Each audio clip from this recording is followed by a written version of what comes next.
नमस्कार दोस्तों, आइए सुनते हैं मंगलवार व्रत की संपूर्ण व्रत कथा और पूजा विधि। मंगलवार के व्रत को कोई भी कर सकता है। प्रातःकाल उठकर स्नान आदि से निवृत्त हो पत्नी सहित मंगल देवता का पूजन करें और उन्हीं का ध्यान करें। उनके 21 नामों का जाप करें। मंगल, भूमिपुत्र, ऋणहर्ता, धनप्रदा, स्थारासन, महाकाय, सर्वकामार्थ साधक, लोहित, लोहिताक्ष, सामगान कृपाकर, धरात्मज, कुज, भूमिजा, भूमिनंदन, अंगारक, भौम, यम, सर्वरोगहारक, वृष्टिकर्ता, पापहर्ता, सर्वकाम फलदाता।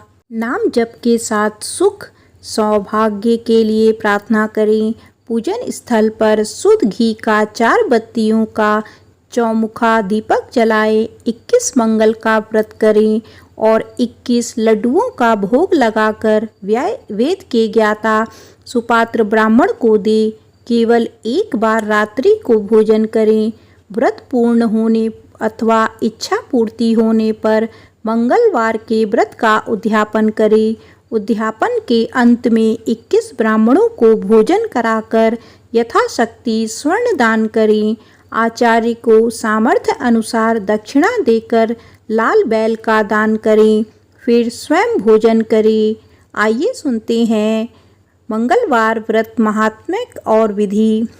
मंगलवार के दिन स्वाति नक्षत्र हो तो उस दिन प्रातः स्नान आदि से निवृत्त होकर पूजा स्थल पर मंगल यंत्र का निर्माण करें और मंगल देव की मूर्ति बनाएं। मंगल की मूर्ति का लाल पुष्पों से अर्थात षोडशोपचार पद्धति से पूजन करें।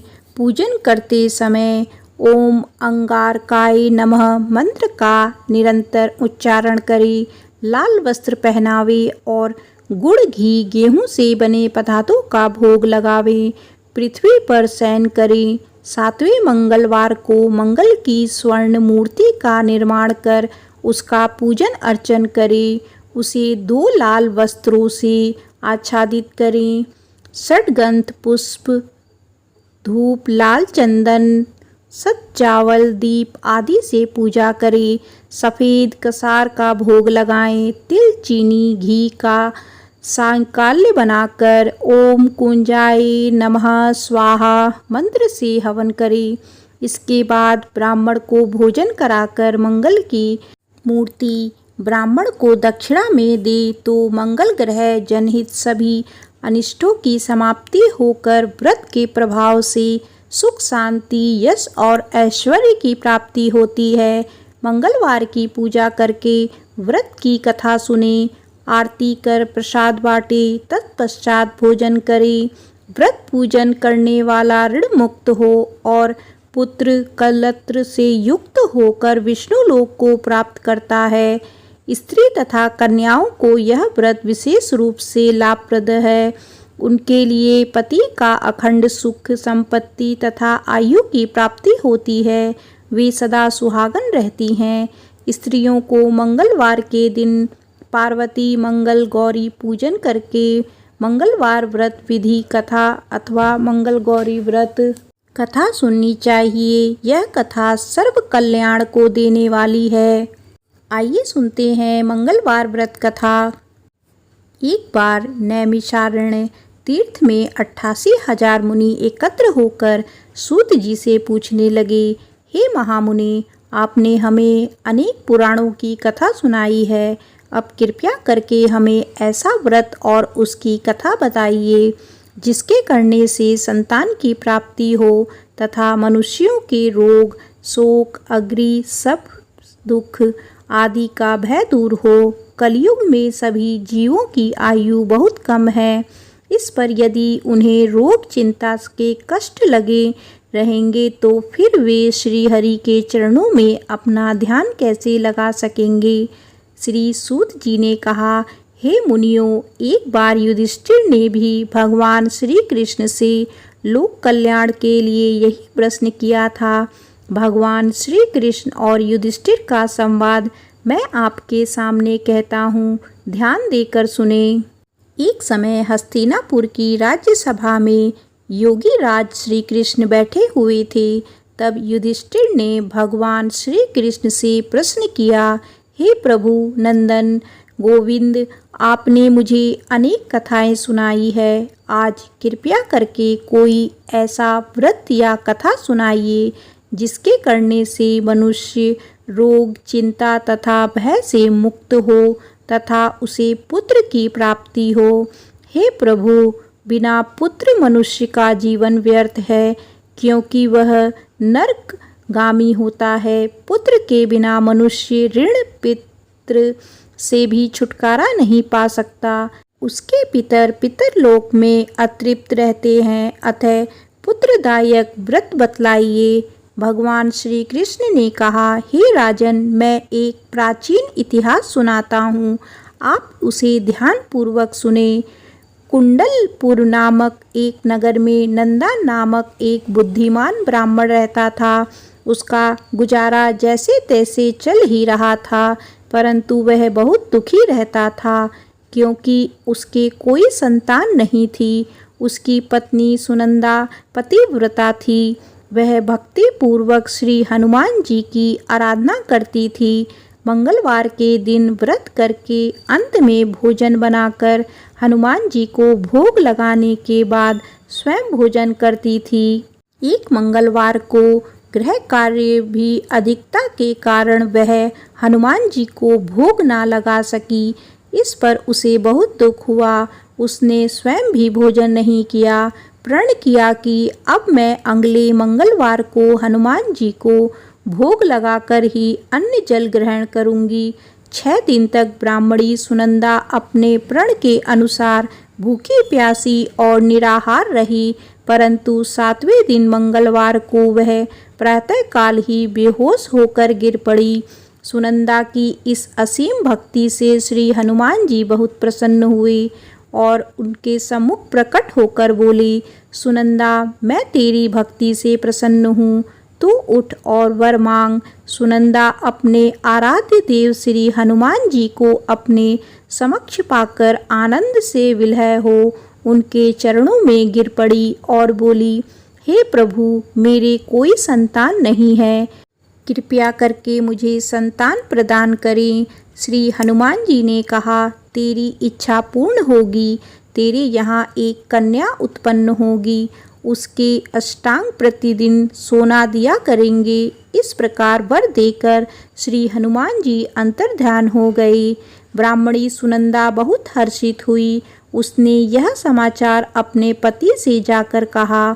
ब्राह्मण देव कन्या का वरदान सुनकर पहले तो दुखी हुए, परंतु सोना मिलने की बात सुनी तो बहुत प्रसन्न हो उठे। विचार किया कि ऐसी कन्या के साथ मेरी निर्धनता भी समाप्त हो जाएगी। श्री हनुमान जी की कृपा से ब्राह्मणी ने एक सुंदर कन्या को जन्म दिया। 10वें दिन ब्राह्मण ने उस बालिका का नामकरण संस्कार कराया। उसके कुल पुरोहित ने उस बालिका का नाम रत्नबाला रखा।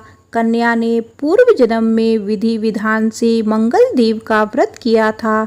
उसके पुण्यों के फल स्वरूप रत्नबाला का अष्टांग प्रतिदिन बहुत सा सोना देता था। उस सोने से नंदा ब्राह्मण बहुत धनवान हो गया। ब्राह्मणी सुनंदा भी बहुत अभिमानी हो गई। रत्नबाला जब 10 वर्ष की हो गई तो एक दिन सुनंदा ने ब्राह्मण से कहा, मेरी पुत्री रत्नबाला विवाह योग्य हो गई है, अतः कोई सुंदर तथा योग्य वर देखकर उसका विवाह कर दें। यह सुनकर नंदा ब्राह्मण बोला, अभी तो रत्नबाला बहुत छोटी है, अभी से क्यों परेशान होती हो। तब ब्राह्मणी ने कहा, हे पति देव, रजस्वला का दान देने वाले माता पिता को घोर नरक की प्राप्ति होती है। इस पर नंदा ब्राह्मण ने कहा, अभी तो रत्नबाला केवल 10 वर्ष की ही है। मैंने तो 16 साल की कन्याओं के विवाह कराए हैं, अभी जल्दी क्या है। ब्राह्मणी सुनंदा ने कहा, आप ये सारे तर्क लोभ के कारण दे रहे हैं। आपको तो शास्त्रों के आदेश का पालन करना चाहिए। नंदा ब्राह्मण के पास अपनी पत्नी की बात का कोई जवाब ना था। वह बोला, ठीक है, मैं कल योग्य वर की तलाश में अपना दूत भेज दूंगा। दान भी तो सुपात्र को ही दिया जाता है। दूसरे दिन ब्राह्मण ने दूत को बुलाया और उसे बेटी के लिए योग्य वर तलाशने की आज्ञा दी। दूत स्वामी की आज्ञा पाकर वर खोजने के लिए चल पड़ा। अनेक नगर घूमने के बाद उसने पपई नगर में एक सुंदर ब्राह्मण युवक को देखा जिसका नाम सोमेश्वर था। वह बहुत गुणवान था। दूत ने इस सुंदर व गुणवान ब्राह्मण पुत्र के बारे में अपने स्वामी को पूर्ण विवरण दिया। ब्राह्मण नंदा को भी सोमेश्वर अच्छा लगा और फिर एक शुभ मुहूर्त में विधि पूर्वक सोमेश्वर को कन्या का दान करके ब्राह्मण ब्राह्मणी संतुष्ट हो गए। लोभी ब्राह्मण नंदा ने रत्नबाला का कन्यादान तो कर दिया, परंतु वह बहुत कित्र था। उसने विचार किया कि रत्नबाला अब ससुराल चली जाएगी, इससे जो सोना मुझे मिलता है वह आगे नहीं मिलेगा। मेरे पास जो धन था कुछ तो इसके विवाह में खर्च हो गया और जो शेष बचा है वह भी कुछ दिनों के पश्चात समाप्त हो जाएगा। उसने विचार किया कि अब कोई ऐसा उपाय करूं कि रत्नबाला मेरे घर में ही बनी रहे। आखिरकार उसने एक क्रूर निर्णय ले लिया। उसने विचार किया कि जब रत्नबाला का पति सोमेश्वर उसे अपने घर वापस ले जा रहा होगा तो वह मार्ग में उसका वध करवा देगा और अपनी पुत्री को अपने साथ वापस ले आएगा, जिससे नियमित रूप से उसे सोना भी मिलता रहेगा और समाज की नज़र से भी वह बच जाएगा। प्रातःकाल हुआ। नंदा और सुनंदा ने अपने जमाता तथा पुत्री को बहुत सारा धन देकर विदा किया। सोमेश्वर अपनी पत्नी रत्नबाला को लेकर अपने नगर की तरफ चल दिया। ब्राह्मण नंदा ने क्रूर निर्णयों को कार्य रूप देने के लिए अपने दूत को मार्ग में अपने जमाई का वध करने के लिए पहले ही भेज दिया था। दूत मार्ग में ही छिपकर बैठ गया और जैसे ही सोमेश्वर उसके छुपे स्थान पर पहुंचा, ब्राह्मण दूत ने स्वामी की आज्ञा का पालन करते हुए सोमेश्वर का वध कर दिया और यह समाचार ब्राह्मण तक भी पहुंचा दिया। अपने जमाता के वध का समाचार सुनकर नंदा ब्राह्मण अपनी पत्नी के साथ वहां पहुंचा जहां यह जघन्य कार्य हुआ था और रुदन करती अपनी पुत्री से बोला, पुत्री, लुटेरों ने ऐसा अनर्थ करते हुए कुछ नहीं सोचा। भगवान की यह कैसी इच्छा थी, लेकिन भगवान की इच्छा के आगे किसी का कोई वश नहीं चलता। अब तू घर चल, जो भाग्य में लिखा है वही होता है। अपने पति की मृत्यु से रत्नबाला बहुत दुखी हुई। उसने मरने की ठान ली। उसने विलाप करते हुए अपने माता पिता से सती होने की इच्छा जताई। माता पिता ने बहुत समझाया लेकिन वह ना मानी। तब ब्राह्मण नंदा यह विचार करने लगा, मैंने व्यर्थ में ही जमाता वध का पाप अपने सिर लिया। रत्नबाला अपने पति के साथ अपने प्राण तक देने को तैयार है। मेरा तो दोनों तरफ से मरण हो गया। धन तो अब मिलेगा नहीं। जमाई वध के पाप के फल स्वरूप यम यातना भी भुगतनी पड़ेगी। यह सोचकर वह बहुत दुखी हुआ। सोमेश्वर की चिता बनाई गई। रत्नबाला सती होने की इच्छा से पति का सिर अपनी गोद में रखकर चिता में बैठ गई। जैसे ही चिता को अग्नि दी गई वैसे ही प्रसन्न हो मंगल देव वहां प्रकट हुए और बोले, हे रत्नबाला, मैं तेरी पति भक्ति से बहुत प्रसन्न हूँ, तू वर मांग। रत्नबाला ने अपने पति को जीवन दान मांगा। मंगल देव बोले, रत्नबाला, तेरा पति अजर अमर है, इसके अतिरिक्त तेरी जो इच्छा हो वह वर मांग। रत्नबाला ने कहा, हे ग्रहों के स्वामी, यदि आप मुझ पर प्रसन्न हैं तो मुझे यह वरदान दीजिए कि जो मनुष्य मंगलवार के दिन प्रातःकाल लाल पुष्प लाल चंदन से पूजन करे उसे रोग व्याधि ना हो, स्वजनों से कभी वियोग ना हो, सर्प अग्नि तथा शत्रुओं का भय ना हो, उसका घर परिवार सभी प्रकार के सुखों से भरा हो। ऋणकर्ता ऋण मुक्त होकर धन संपत्ति का स्वामी हो जाए। जो स्त्री मंगलवार का व्रत करे वह कभी विधवा ना हो। मंगल देव तथास्तु कहकर अंतर्ध्यान हो गए। मंगल देव की कृपा से सोमेश्वर जीवित हो उठा। रत्नबाला अपने पति को पुनः प्राप्त कर बहुत प्रसन्न हुई। सोमेश्वर अपनी पत्नी को लेकर अपने नगर चला गया। रत्नबाला को यह पता चल गया था कि उसके पति की हत्या लोभ के कारण उसके पिता ने करवाई थी, लेकिन उसने इसे किसी को नहीं बताया।